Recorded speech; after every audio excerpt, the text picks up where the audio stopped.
Dando sequência, Flávio Bolsonaro anunciou que, caso vença a eleição, pretende colocar o irmão Eduardo Bolsonaro como ministro das Relações Exteriores. Em uma transmissão, o senador definiu o ex-deputado como craque nas relações internacionais.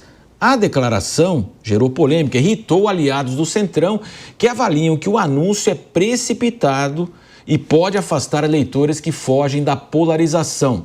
Além de que o nome de Eduardo dificultaria ainda mais o apoio dos partidos de centro ao senador. Dávila, quero ouvi-lo. De fato, a gente falava há pouco, né, do discurso telegrafado do presidente Lula, lido, sem ter derrapagens ali num dia que era importante, todo mundo estava acompanhando lá em Brasília. E ao que parece, desse lado da direita, as coisas precisam também, a gente está falando de muita centralização e conversa, está faltando conversa e diálogo e também seguir uma linha, né, Dávila? É verdade, mas um ponto importante é a pluralidade não é um problema. O problema é se tiver briga. Por enquanto não tem briga, tem pluralidade. Cada um está com um jeito da sua candidatura. O Flávio Bolsonaro com essa enorme tarefa de tentar reduzir a sua rejeição para se tornar um candidato competitivo, né? O teste da prova se essa candidatura é para valer ou não, que vai ocorrer nos próximos meses, né? Cada um tem o Romeu Zema tem um enorme desafio aí, se tornar mais conhecido no Brasil, apesar de ser governador de Minas Gerais. Cada um tem um desafio. Agora, vamos enxergar esse período pré-eleitoral como se fosse as prévias americanas, as primárias americanas. E as primárias americanas são um verdadeiro teste de fogo para testar a resiliência dos candidatos, as propostas e a capacidade de ampliar sua base de apoio.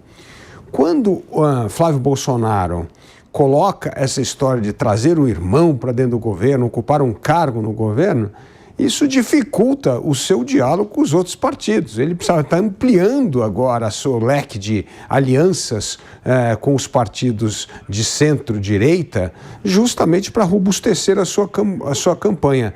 E quando ele se manifesta que gostaria de ver o seu irmão no ministério, o que ele está fazendo é afastando, exatamente como está a nossa notícia aqui. Ele acaba afastando esses partidos e isso dificulta ainda mais essa batalha de Flávio Bolsonaro para reduzir a sua rejeição. Então, esta é a hora de construção de alianças, de busca de parceiros e não de divisão, porque a divisão para alguém que tem alta rejeição não parece um bom percurso para se tornar uma candidatura competitiva. Mota, foi uma boa fala ou a gente pode imaginar que poderá haver uma regressão em relação a isso? Olha, essas são as circunstâncias de uma pré-campanha eleitoral, né? Qualquer palavra que a pessoa fala é analisada e dissecada. Eu acho, assim, olhando o Brasil de hoje, eu acho que o Centrão tem preocupações mais relevantes do que essa declaração de Flávio Bolsonaro. Agora, eu entendo que a fofoca é uma coisa normal nessas circunstâncias. E eu também acho que Eduardo Bolsonaro entende mais de relações exteriores do que a grande maioria dos parlamentares. Entre outras coisas, há muitos anos, o Eduardo organiza aqui no Brasil a CEPAC, que é uma conferência conservadora e trouxe participantes do mundo inteiro, tá? Salvo engano, na mais recente, em Campinas, não sei se houve alguma depois dessa, mas essa, em Campinas, na qual eu estava presente um argentino baixinho, descabelado, Javier Milei, que hoje é o presidente da Argentina, um dos melhores presidentes do mundo. Na CEPAC de 2024, que aconteceu nos Estados Unidos, Eduardo foi citado nominalmente por Donald Trump no meio do evento. Então, essas credenciais de Eduardo são melhores do que a maioria dos ministros que eu conheço. Agora, Diego Tavares, a gente sabe que esse episódio nos Estados Unidos marcou muito o parlamentar. Primeiro que ele perdeu, né, o seu cargo de deputado.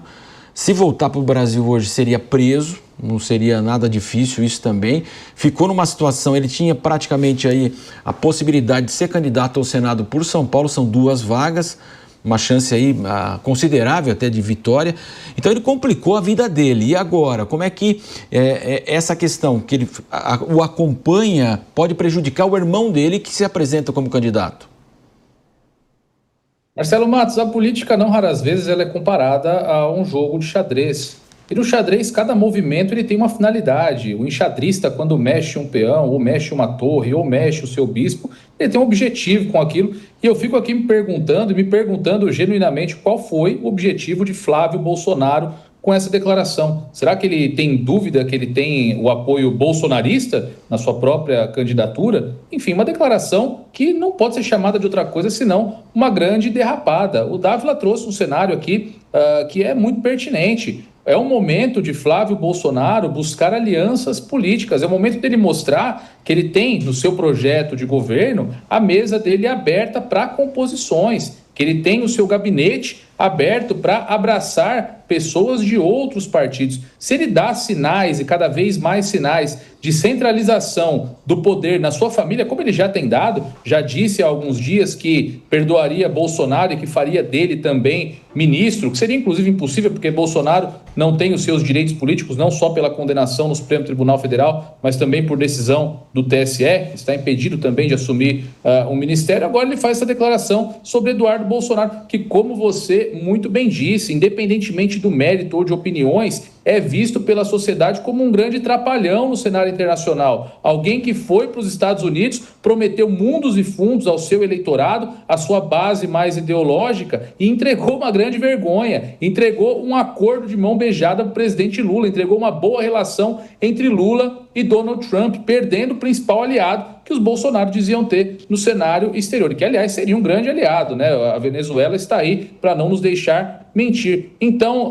essa declaração de Flávio Bolsonaro, além de não agregar nada ao seu projeto, a eleição presidencial, o atrapalha muito. Está muito difícil para a direita brasileira ter esperança de prosperidade dessa candidatura de Flávio Bolsonaro. E ele tem cada vez menos tempo. Ou ele entra na linha, ou ele senta à mesa com os políticos com os quais ele tem que sentar, fazendo jus à fama que ele tem de ser um Bolsonaro um pouco mais centralizado, para não dizer um Bolsonaro do centrão, ou então Lula já está com metade da faixa recolocada sobre seus ombros.